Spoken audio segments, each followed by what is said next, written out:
नमस्कार आदाब दोस्तों। तो चलो आज फिर हम आप लोगों के लिए लेकर आ गए हैं देश और दुनिया की तमाम ताजा बड़ी खबरें, ब्रेकिंग न्यूज हेडलाइंस, एक एक करके तमाम बड़ी खबरें आपके सामने रखेंगे। सबसे पहली और बड़ी खबर में हम आपको बताएंगे दोस्तों, लोकसभा चुनाव 2024 से पहले ममता बनर्जी ने देश के प्रधानमंत्री नरेंद्र मोदी को टक्कर देने के लिए एक बहुत बड़ा ऐलान किया है। यहां पर ममता बनर्जी की पार्टी और टीएमसी की तरफ से बड़ा ऐलान किया गया। क्या है इसकी जानकारी विस्तार से आगे हम आपको देंगे। वहीं अगली बड़ी खबर में हम आपको बताएंगे दोस्तों, मोदी राज में देश के 130 करोड़ लोगों को एक और बड़ा झटका, महंगाई की एक और मार देश के 130 करोड़ लोगों पर पड़ने जा रही है। बहुत सारी और चीजों पर जो है दाम बढ़ने जा रहे हैं।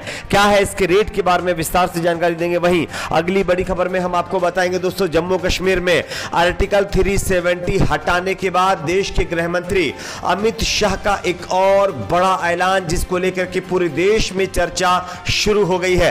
क्या ऐलान जो है अमित शाह की तरफ से किया गया, इसकी भी जानकारी देंगे। वहीं अगली बड़ी खबर में हम आपको बताएंगे दोस्तों, मोदी राज में देश को विकसित बनाने के दावे की पोल खोलते हुए देश के चीफ जस्टिस एनवी रमना का बहुत बड़ा बयान सामने आया है। एनवी रमना ने मोदी सरकार की पोल खोलते हुए एक बड़ा बयान दिया है। क्या कुछ कहा है इसकी भी जानकारी देंगे। वहीं अगली बड़ी खबर में हम आपको बताएंगे दोस्तों, उत्तर प्रदेश में होने वाले विधानसभा चुनाव से पहले उत्तर प्रदेश की योगी सरकार ने एक और जगह का नाम बदल दिया है। यहां पर विकास करने में फेल रही योगी सरकार ने एक और नई जगह का नाम बदल दिया है। क्या रखा है नाम, इसकी भी जानकारी देंगे। वहीं अगली बड़ी खबर में हम आपको बताएंगे दोस्तों, मुंबई की एक अदालत से कंगना रनौत को बड़ा झटका लगा है। यहां पर जावेद अख्तर और कंगना रनौत को लेकर के जो केस चल रहा था, उस मामले पर कंगना रनौत को कोर्ट ने झटका दिया है। आगे हम आपको इसकी भी जानकारी देंगे। वहीं अगली बड़ी खबर में हम आपको बताएंगे दोस्तों, अब देश में तमाम चुनाव के ओपिनियन पोल पर रोक लगाने के लिए बीएसपी ने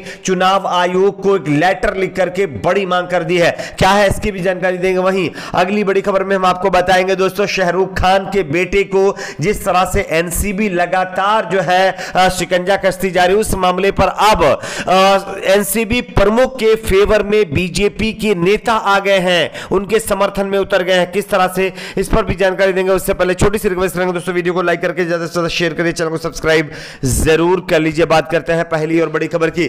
जैसा कि आप सभी जानते होंगे दोस्तों, लोकसभा चुनाव 2024 की तैयारियां लगातार पार्टियां शुरू कर चुकी हैं। भाजपा विरोधी खेमा केंद्र में सरकार बनाने के प्रयासों में जुटा हुआ है। हालांकि इसके लिए अभी उन्हें लंबा इंतजार करना होगा, क्योंकि आम चुनाव 2024 में निर्धारित है। लेकिन बंगाल में तीसरी बार जीत हासिल करने के बाद मोदी विरोधियों की उम्मीद बनकर उभरी ममता बनर्जी एक तरफ जहां कांग्रेस का राष्ट्रीय स्तर पर सहयोग लेने की कोशिश करती नजर आ रही है, तो वहीं दूसरी ओर वह कांग्रेस में ही सेंध लगा रही है। गोवा में कांग्रेस को तोड़ने के बाद अब जानकारी यह मिल रही है कि टीएमसी ने एक बड़ा प्लान बनाया है। मोदी के खिलाफ टीएमसी अब पूरे देश में लोकसभा चुनाव 2024 लड़ने का ऐलान कर चुकी है। जानकारी के मुताबिक टीएमसी अब तमाम राज्यों के अंदर अपने कैंडिडेटों को चुनाव लड़वाएगी और पूरे देश में अब जो है प्रधानमंत्री पद का एक सपना रख करके आगे बढ़ने का ऐलान कर चुकी है। तो यह कहीं ना कहीं टीएमसी ने बड़ा ऐलान किया है, ममता बनर्जी ने बड़ा ऐलान किया है। बात करते हैं अगली बड़ी खबर की।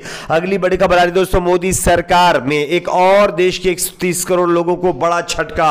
आप इस खबर को देख सकते हैं, 14 साल के बाद अब माचिस के भी दाम बढ़ने जा रहे हैं।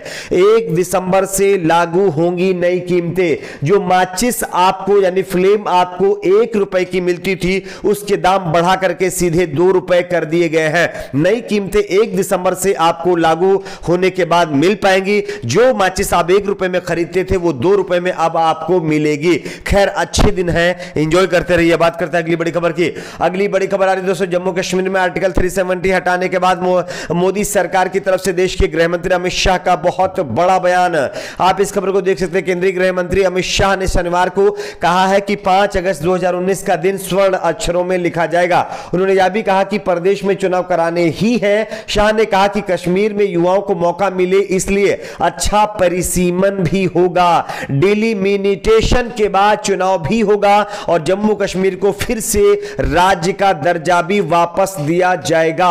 यानी कि देश के गृह मंत्री अमित शाह ने खुले तौर पर यह बयान दिया है कि जिस तरह से आर्टिकल 370 हटाने के बाद जम्मू कश्मीर से विशेष राज्य का दर्जा लिया गया है, उसी तरह से उसको विशेष राज्य का दर्जा फिर से वापस दिया जाएगा।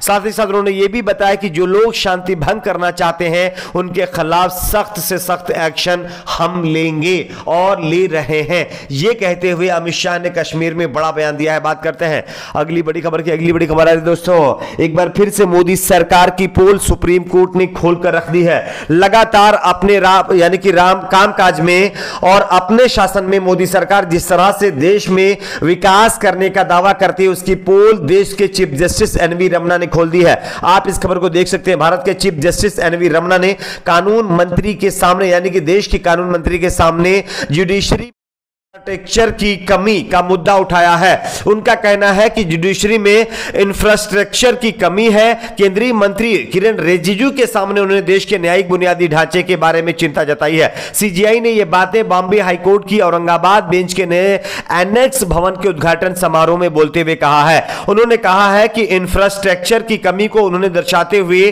केवल 5% अदालत परिसरों में बुनियादी चिकित्सा सहायता है, जबकि 26% अदालतों में महिलाओं के लिए अलग से शौचालय तक पर्याप्त नहीं है। तो ये आज हमारे देश का विकास है, ये कहते हुए उन्होंने मोदी सरकार की पोल खोलकर रख दी है। बात करते हैं अगली बड़ी खबर की। अगली बड़ी खबर आ रही दोस्तों, उत्तर प्रदेश में होने वाले विधानसभा चुनाव से पहले योगी सरकार का बहुत बड़ा ऐलान। अभी तक तमाम आलोचना झेलती हुई योगी सरकार ने एक और बड़ा फैसला लिया है। आप इस खबर को देख सकते हैं। यूपी चुनाव से पहले सीएम योगी ने ऐलान यह किया है कि अब अयोध्या कैंट के नाम से जाना जाएगा फैजाबाद रेलवे जंक्शन, यानी कि फैजाबाद रेलवे जंक्शन का नाम बदल करके अब योगी सरकार ने अयोध्या कैंट कर दिया है। अब देखना यह होगा कि इसमें कितने हजार लोगों की नौकरियां मिलेंगी और कितने लोगों के जो भूखे पेट भरेंगे और कितना विकास होगा, यह आने वाली बात है। लेकिन यह ऐलान योगी सरकार की तरफ से कर दिया गया है। बात करते हैं अगली बड़ी खबर की। अगली बड़ी खबर आ रही दोस्तों, कंगना रनौत को कोर्ट से बड़ा झटका। आप इस खबर को देख सकते हैं। मुंबई की अतिरिक्त मुख्य मेट्रोपॉलिटन मजिस्ट्रेट अदालत ने कंगना की याचिका को खारिज करते हुए अदालत ने कहा है कि गीतकार जावेद अख्तर द्वारा कंगना रनौत के खिलाफ दायर मानहानि के मामले में की अध्यक्षता कर रहे अंधेरी मेट्रोपॉलिटन मजिस्ट्रेट ने विवेकपूर्ण तरीके से काम किया है। मजिस्ट्रेट ने अभिनेत्री के खिलाफ कोई पूर्वाग्रह नहीं दिखाया और बिना किसी पक्षपात के विवेकपूर्ण काम किया है। यानी कि कंगना रनौत जिस तरह से जो है जावेद अख्तर पर जो केस उन्होंने ठोका है कंगना रनौत के ऊपर जावेद अख्तर ने, उसको अलग कोर्ट में ट्रांसफर कराना चाहती थी कंगना रनौत। इस मामले पर एक मुंबई की अदालत ने उनको बड़ा झटका देते हुए उनकी याचिका को खारिज कर दिया है। तो यह कंगना रनौत को कोर्ट से बड़ा झटका लगा है। बात करते हैं अगली बड़ी खबर की। अगली बड़ी खबर आ रही दोस्तों, देश में 5 राज्यों के विधानसभा चुनाव से पहले तमाम ओपिनियन पोल पर रोक लगाने के लिए अब बीएसपी यानी मायावती की पार्टी ने चुनाव आयोग को ज्ञापन सौंप दिया है। उन्होंने यह मांग की है कि प्री पोल सर्वे अब देश में नहीं दिखाने चाहिए, क्योंकि इससे लोगों के बीच भ्रम पैदा होता है और तमाम पार्टियों को नुकसान होता है। इसको लेकर के अब जो है बीएसपी ने चुनाव आयोग को ज्ञापन सौंपा है। बात करते हैं अगली बड़ी खबर की।